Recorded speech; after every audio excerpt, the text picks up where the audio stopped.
저는 소도시에 살고 있는 택시기사입니다. 얼마 전 손님을 태워다 드리고 돌아오는 길이었습니다. 어느 산길 지방도를 달리고 있는데 갑자기 비가 무섭게 쏟아지더군요. 한 치 앞도 분간하기 힘들어 저는 최대한 속도를 낮추고 천천히 산길을 기어가다시피 했는데 갑자기 사람이 도로로 뛰어들어 차를 세웠습니다. 저는 너무 놀라 빗길임에도 불구하고 브레이크를 있는 대로 밟았고 차는 그 여자 코앞에 겨우 멈췄습니다. 잠깐 한눈이라도 팔았으면 큰일 날 뻔했죠. 미쳤어요? 죽으려고 환장했어요? 차가 오는데 갑자기 뛰어들면 어떡합니까? 아저씨, 저 좀 살려주세요. 문 좀 열어주세요. 빨리요. 저 좀 살려주세요. 여자는 뒤에 누가 쫓아오는지 계속 주변을 돌아보며 문을 두드렸습니다. 뭔가 급한 사정이 있어 보이더군요. 저는 놀란 마음을 진정시키고 일단 차문을 열었고 제가 문을 열자 여자는 서둘러 차에 올라타더니 주변을 두리번거리며 말했습니다. 아저씨, 출발해주세요. 어서요. 이 사람한테 잡히면 안 돼요. 어서 출발이요. 아저씨. 저는 무슨 영문인 줄도 모르고 여자 손님이 말하는 대로 차를 출발시켰습니다. 차가 출발하는데도 여자 손님은 뒤를 쳐다보면서 안절부절 못하고 있었고 따라오는 사람이 없는 것을 확인하자 그제야 여자 손님은 안심한 듯 안도의 한숨을 내쉬었습니다. 저는 여자 손님 눈치를 살피다가 조심스럽게 물었습니다. 괜찮으세요? 어디 다친 데는 없으신지. 그랬더니 그 여자가 들릴 듯 말 듯한 소리로 괜찮다고 대답하고는 앉아서 눈물을 뚝뚝 흘리고 있었습니다. 뭐라고 얘기를 해야 할 것 같은데 뭐라고 해야 할지 모르겠더라고요. 그래서 저는 차에 둔 휴지를 뽑아서 그 여자에게 주었습니다. 무슨 사정이 있는지 모르겠지만 보고 있으니 너무 안타까웠습니다. 산길을 벗어나니 퍼붓던 비가 조금씩 잦아들었습니다. 그런데 저 어디까지 모셔다 드려야 될지요? 목적지를 말씀해 주시면 그쪽으로 가겠습니다. 그러자 여자 손님은 뭐라고 말도 못하고 망설이는 눈치였습니다. 아무데나 그냥 세워주시면 됩니다. 그런데 너무 죄송한데 제가 지금 아무것도 가진 것이 없는데 집에서 급히 도망쳐 나오느라 빈손입니다. 정말 죄송합니다. 저는 택시비 생각보다 그 여자 손님이 더 걱정됐습니다. 택시비야 뭐 그냥 오는 길에 태워드린 거니까 그렇다 쳐도 아무데나 내리시면 돈도 없이 이 밤에 어쩌시려고요. 어디 연락하실 데는 없습니까? 여자는 아무 말이 없었습니다. 갈 곳이 없는 듯 보이더군요. 목적지를 말씀하시면 제가 그곳까지 태워드리겠습니다. 택시비는 천천히 주셔도 되니까 너무 걱정 마시고요. 날도 어두운데 아무데나 내리실 수는 없지 않습니까? 아무래도 집에 다시 들어가 봐야 할 것 같아요. 지금은 못 가고요. 새벽에 남편 잠들고 나면 그때 들어가면 됩니다. 내일 일도 하러 가야 되고요. 여기서 내려주시면 집까지 걸어가면 됩니다. 그러면 남편이 자고 있을 거예요. 참 난감하더라고요. 그때 시각이 벌써 밤 9시 30분경이었는데 도로에 여자 혼자 내려주기도 그렇고 그렇다고 내려달라는 손님을 여기서는 안 된다고 안 내려주는 것도 이상하고요. 그래서 저는 일단 차를 세우고 손님한테 다시 한 번 더 물었습니다. 밤인데 여기서 내려도 괜찮겠습니까? 네, 계좌번호를 적어주시면 택시비는 보내드리겠습니다. 아이고 됐습니다. 그거 얼마나 나왔다고요? 택시비는 신경 쓰지 마세요. 그러자 여자 손님은 죄송합니다. 고맙습니다. 인사를 하고는 여자 손님은 차에서 내렸습니다. 그런데 차에서 내릴 때 보니까 여자 손님은 맨발이더군요. 신발 신을 새도 없이 도망 나온 모양이었습니다. 손님이 내리고 난 후 일단 차를 출발시키기는 했는데 신발도 안 신은 사람을 불빛 하나 없는 도로에 내려주고 오니 영 마음에 걸려서 안 되겠더라고요. 혹시나 나쁜 마음 먹으면 어쩌나, 이러다 잘못되기라도 하면 어쩌나 걱정이 앞섰습니다. 에라 모르겠다. 일단 사람부터 살리고 보자. 그래서 저는 차를 돌려서 그 여자 손님이 내린 곳으로 갔습니다. 도착해보니 여자 손님은 멀리 가지도 못했더라고요. 손님! 손님! 아무리 생각해도 집까지 걸어가기는 너무 멀어요. 손님 신발도 없잖아요. 일단 타세요. 그렇게 가면 밤새도록 가도 집에 못 가요. 그러자 그 여자는 미안해서 그런지 잠시 쭈뼛거리고 있다가 죄송합니다. 고맙습니다. 조심스럽게 차에 올라탔습니다. 지금 집에 모셔다 드리면 너무 이르지요? 저기 고개 넘어가면 24시간 하는 해장국집이 있는데 해장국이나 한 그릇 하시겠습니까? 저는 아직 저녁도 못 먹어서 위장이 쪼그라드는 것 같네요. 이러다가 오늘 굶어 죽겠습니다. 손님도 식사 못 하셨죠? 네, 그런데 죄송해서... 죄송하기는요. 계좌번호 적어드리면 밥값 보내주시면 되죠. 가십시다. 나는 이제 배가 고파서 말할 힘도 없습니다. 그리고 비를 많이 맞으셔가지고 옷이 다 젖어서 춥겠습니다. 히터 세게 틀어드릴 테니까 옷 좀 말리세요. 네, 고맙습니다. 저는 히터를 제일 세게 틀고 옷 좀 말리라고 일부러 천천히 운전했습니다. 그리고 한 20분쯤 후 해장국집에 도착했습니다. 저는 차 트렁크에 있는 슬리퍼를 꺼내서 여자에게 건네주고 우리는 같이 해장국집으로 들어갔고 한마디 말도 없이 해장국 한 그릇 뚝딱 해치우고 나니 살 것 같았습니다. 저는 그제야 여자 손님 얼굴을 자세히 보게 되었는데 여자 손님은 나이가 50대 초중반쯤, 저보다 몇 년 아래인 듯 했습니다. 얼굴은 어디 넘어졌는지 아니면 남편에게 맞았는지 상처가 나 있었습니다.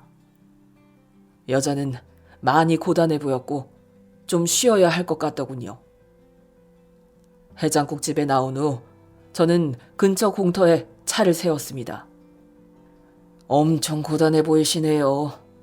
여기서 잠깐 눈 좀 붙이세요. 저는 오늘 하루 종일 운전하느라 앉아만 있어서 밖에서 좀 걸어야겠습니다. 저 신경 쓰지 마시고 편하게 좀 쉬세요. 1시간쯤 뒤에 댁에 모셔드릴게요. 저는 그렇게 말하고는 밖으로 나왔습니다. 비가 쏟아지고 난 다음이라 그런지 초여름 밤 공기가 깨끗하게 느껴졌습니다. 근처에 아카시아 나무가 많은지 바람이 불어오니 아카시아 향기가 진하게 전해져 오더군요. 12년 전 아내를 묻을 때도 그랬습니다. 암으로 세상을 먼저 떠난 아내를 선산에 묻었는데 초등학교 다니던 아이들도 울고 저도 울고 가슴이 먹먹해서 잘 가라는 말도 나오지 않았습니다. 너무 슬프고 막막해서 망연자실하고 있는데 어딘가에서 진한 아카시아 꽃 향기가 전해져 왔습니다. 그런데 그 향기를 맡으니 이상하게도 마치 아내가 옆에 와 있는 듯 느껴졌습니다. 나는 좋은 곳으로 가니 걱정하지 말라고 먼 훗날에 좋은 데서 다시 만나자고 말하는 것 같았지요. 그때 그 향기가 코끝을 스치니 죽은 아내가 떠올라 저도 모르게 눈물이 흘러내렸습니다. 말은 많지 않았지만 속정이 깊었던 사람이었습니다. 수줍음이 많아 웃을 때도 큰 소리를 내서 웃는 일이 잘 없었는데 웃는 모습이 하도 해맑아서 보고 있으면 제 마음에 있던 걱정도 거치는 듯 했지요. 아내가 떠나고 난 후 애 둘 키우고 먹고 사느라 바빠 아내는 잊었다고 생각했는데 그렇지도 않은 모양이었습니다. 문득 떠오른 아내 생각에 한숨을 쉬고 있는데 안에서 잠든 줄 알았던 여자 손님이 어느새 옆에 와 있었습니다. 저와 여자 손님은 한동안 말없이 비 온 후 시원하게 불어오는 밤바람을 쐬며 서 있었습니다. 그러다 문득 여자가 자기 얘기를 꺼내더군요. 남편한테서 도망치고 싶었어요. 그런데 결혼은 내 맘대로 해도 이혼은 내 맘대로 안 되네요. 남편은 저를 믿지 못해요. 자꾸 저를 이상한 여자로 생각해요. 결혼하고 얼마 안 돼서부터 그랬네요. 내가 24살에 그 사람과 결혼했으니 그렇게 살아온 세월이 거의 30년이 다 돼갑니다. 남편은 애를 못 낳는 사람이에요. 흔히들 씨 없는 수박이라고 하지요. 그래서인지 자격지심이 심하고 의심하는 병도 심해요. 의심하는 병은 약도 없더라고요. 아무리 아니라고 해도 안 되고 내 속을 다 드러내 보여도 안 돼요. 바람은 남편이 폈어요. 밖에서 이 여자 저 여자 참 많이도 만났는데 저한테 들키면 다 저 때문이래요. 제가 바람 피우니까 자기도 다른 여자 만나는 거래요. 그런 적 없다고 아무도 안 만났다고 하면 독한 년이 끝까지 거짓말한다고 해요. 마음대로 생각하라고 하면 그럴 줄 알았다고 온갖 더러운 욕을 다 퍼부어요. 같이 사는 게 너무 힘이 들어서 헤어지자고 그랬어요. 그랬더니 어느 놈하고 살림을 차리기로 했느냐고 난동을 부렸어요. 사람이 눈이 돌아가서 미친다는 게 뭔지 그때 처음 봤어요. 그때부터 손찌검 하더라고요. 처음에는 그냥 툭툭 쥐어박는 정도로 시작하더니 나중에는 어느 순간부터는 일도 안 하더라고요. 그래서 제가 간병 일을 시작했어요. 제가 간병하는 사람은 나이 많은 노인인데 중풍으로 사지마비가 와서 제대로 움직이지도 못하는 사람이에요. 그런데 간병하는 사람이 남자라고 하면 난리가 날 것 같아서 그냥 여자라고 했어요. 나이 많은 할머니라고. 그런데 어떻게 알았는지 제가 간병하는 사람이 남자인 걸 알았던 모양이에요. 그걸 알고 오늘 난리가 난 거예요. 인연이 간병 핑계대고 첩질한다고 다른 놈 집에 가서 살림 살면서 자기를 속였다고 둘이 같이 죽자고 덤비더라고요. 그래서 도망쳐 나왔어요. 맨발인지 비가 오는지 옷이 찢어졌는지도 모르고 무작정 살기 위해 도망 나왔어요. 다행히 살긴 살았네요. 들어가도 괜찮으시겠습니까? 얘기 들어보니 가만히 있지 않을 것 같은데. 설마 죽이기야 하겠어요? 죽이면 죽죠 뭐. 여자는 뭔가 결심을 한 듯 보였고 저는 더 이상 뭐라고 할 수도 말릴 수도 없었습니다. 저는 잠시 후 그 여자 손님을 집 근처까지 바래다 주었고 택시에서 내리기 전 제 연락처와 계좌번호를 묻더라고요.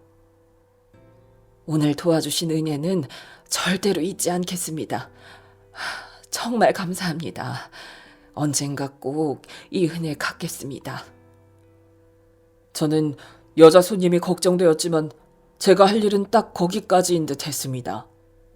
그저 속으로 별일 없길 바랄 뿐이었지요. 그 후 저는 여자 손님에게서 한 번쯤 연락이 올 줄 알았습니다. 그런데 일주일이 지나고 한 달이 지나도 아무런 연락이 없더군요. 처음에는 혹시 무슨 일이 있나 걱정이 되었는데 나중에는 괘씸한 마음이 들었습니다. 그날 그렇게 사람을 걱정하게 만들었으면 택시비는 아니더라도 연락이라도 한번 할 줄 알았는데 도움받을 때는 좋고 돌아서면 그뿐이구나 싶었죠.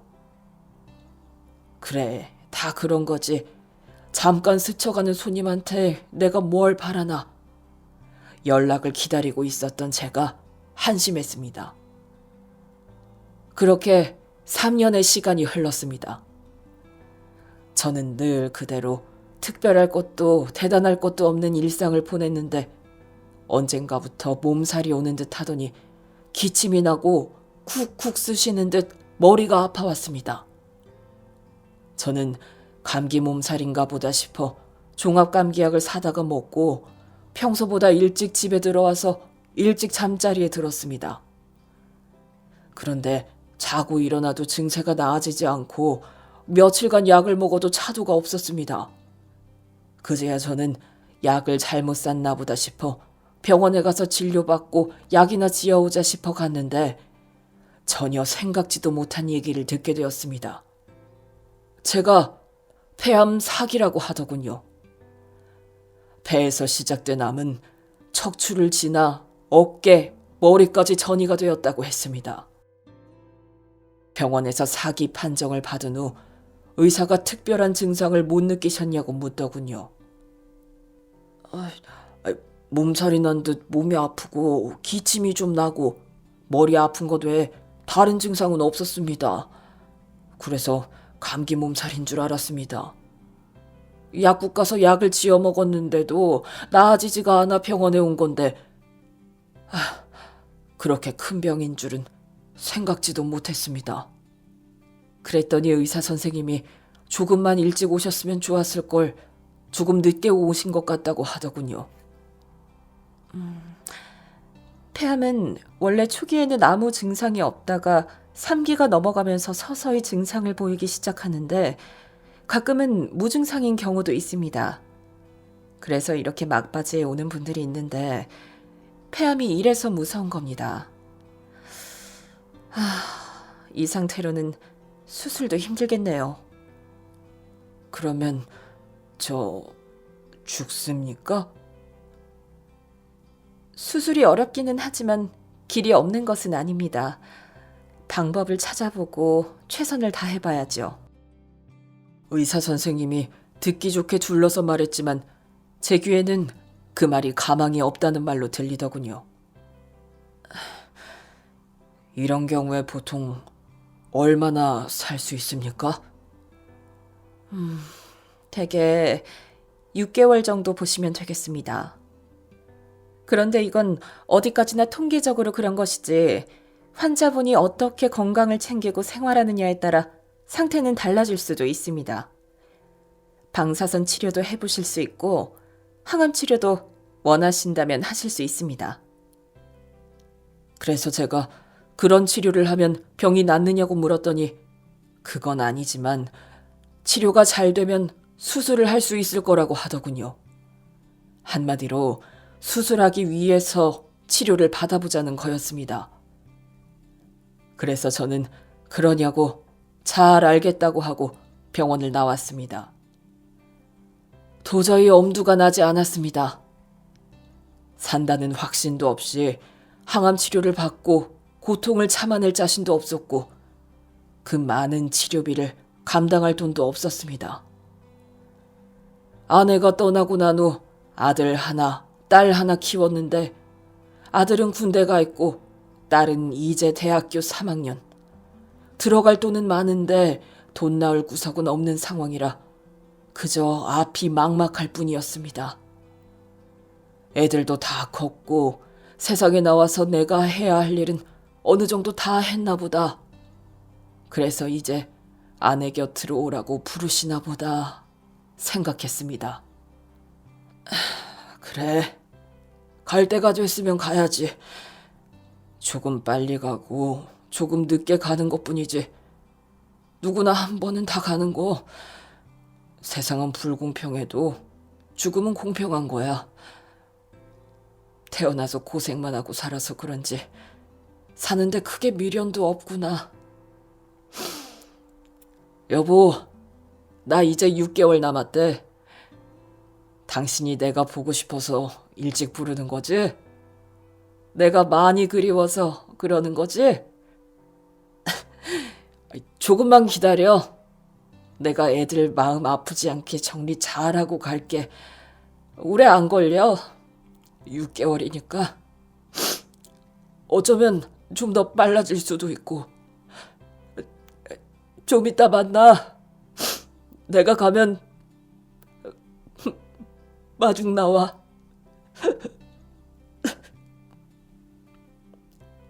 마음은 담담한데 왜 눈에서는 눈물이 나는지요. 아무리 욕심 없고 미련 없다 해도 마음 한구석에 버리지 못한 욕심이 있고 세상의 미련은 나무 모양이었습니다. 왜 눈물이 나는 거야? 다른 사람에 비하면 나는 얼마나 행복한 건데. 돈 많고 두고 갈 것 많은 사람은 가는 게 얼마나 괴롭겠어. 나는 별로 가진 것도 없고 남길 것도 없으니 그냥 홀가분하게 가면 되는 거야. 눈물 날 것 없어. 다른 복은 없어도 죽는 복은 타고난 거야. 저는 택시 일도 그만두고 주변을 하나씩 정리하기 시작했습니다. 시골에 사시는 형님, 형수님도 찾아뵙고 부모님 산소도 보고 아내도 보고 왔습니다. 그리고 그날 집 앞에 웬 여자가 우리 집 대문 앞에 서서 집안을 들여다보고 있었습니다. 저 누구 찾아오셨습니까? 제 말이 끝나자 그 여자가 뒤돌아봤는데 어디서 낯이 많이 익은 사람이었습니다. 저 모르시겠어요?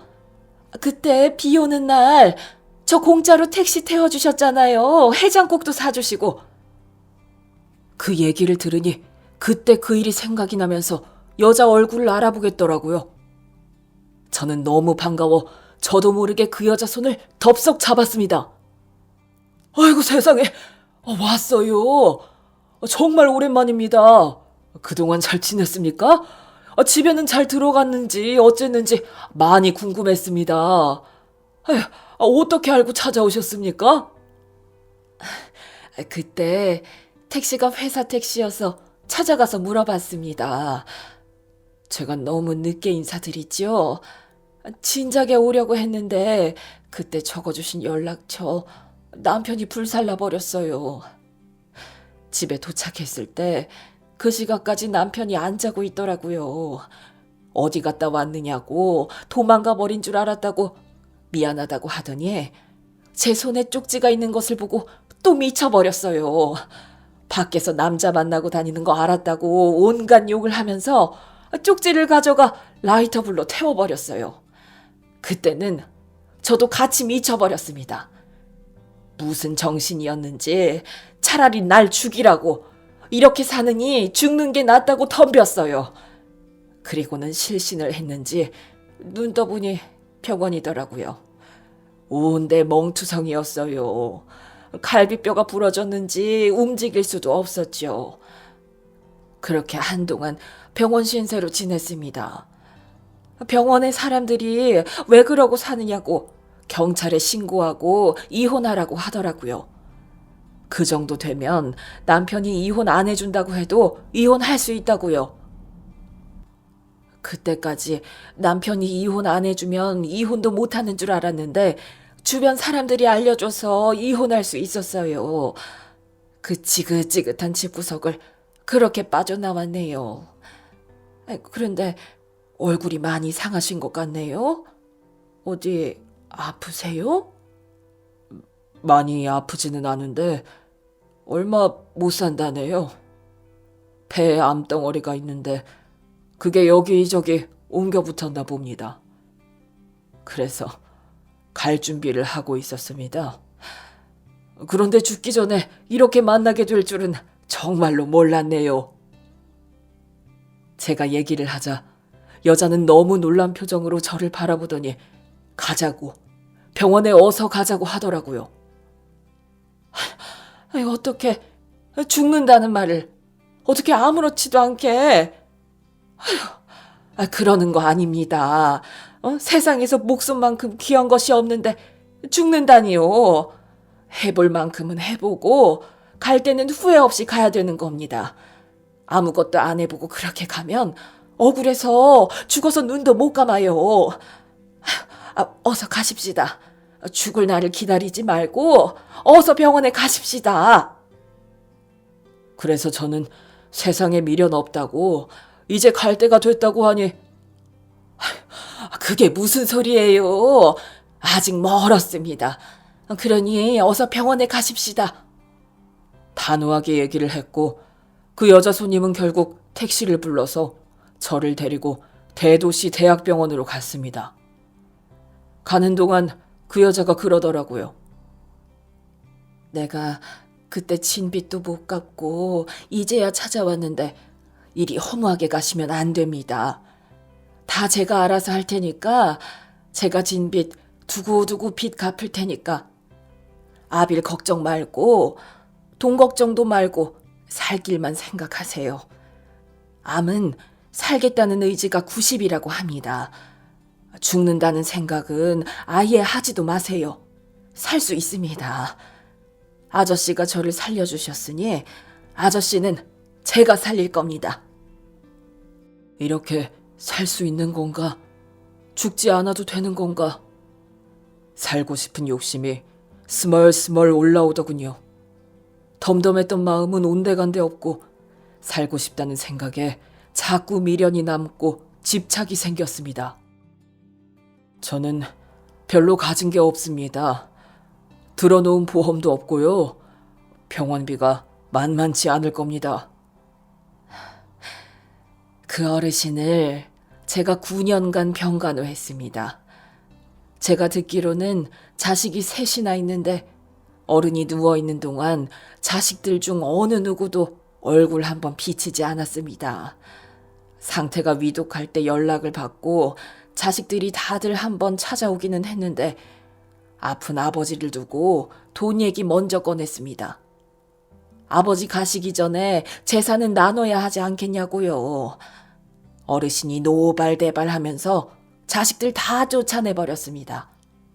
내가 아플 때 내 입에 밥 한 숟가락 넣어줘 본 적이 있냐고. 니들이 나 먹으라고 먹을 거 하나 사와 본 적이 있냐고요. 장례식도 필요 없고 제사도 필요 없으니 앞으로 죽어서도 찾아오지 말라고 했습니다. 재산은 세상 불쌍한 사람들 나눠줄 것이고 너희 것은 10원도 없다고요. 그래서 저는 어르신이 그 많은 재산 사회에 다 기부한 줄 알았어요.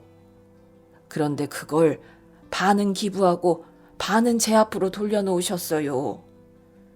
어르신 살아있는 동안 제가 있어서 외롭지 않게 살다 간다고요. 언젠가 남편이 저를 찾아와서 행패를 부린 적이 있는데 어르신이 돈을 쥐어서 보냈어요. 다시는 찾아오지 않는다, 각서 쓰는 조건으로요. 그 돈 받고 이 사람 2번 다시 괴롭히지 말라고 하더라고요.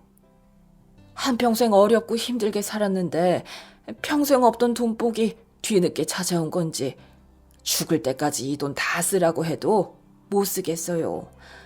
그 많은 돈 받으면서 내가 받아도 되나 어쩌나 마음이 무거웠는데 이렇게 쓰라고 준 돈인가 봐요. 그러니 돈 걱정은 마세요. 이 돈은 이렇게 써야 되는 겁니다.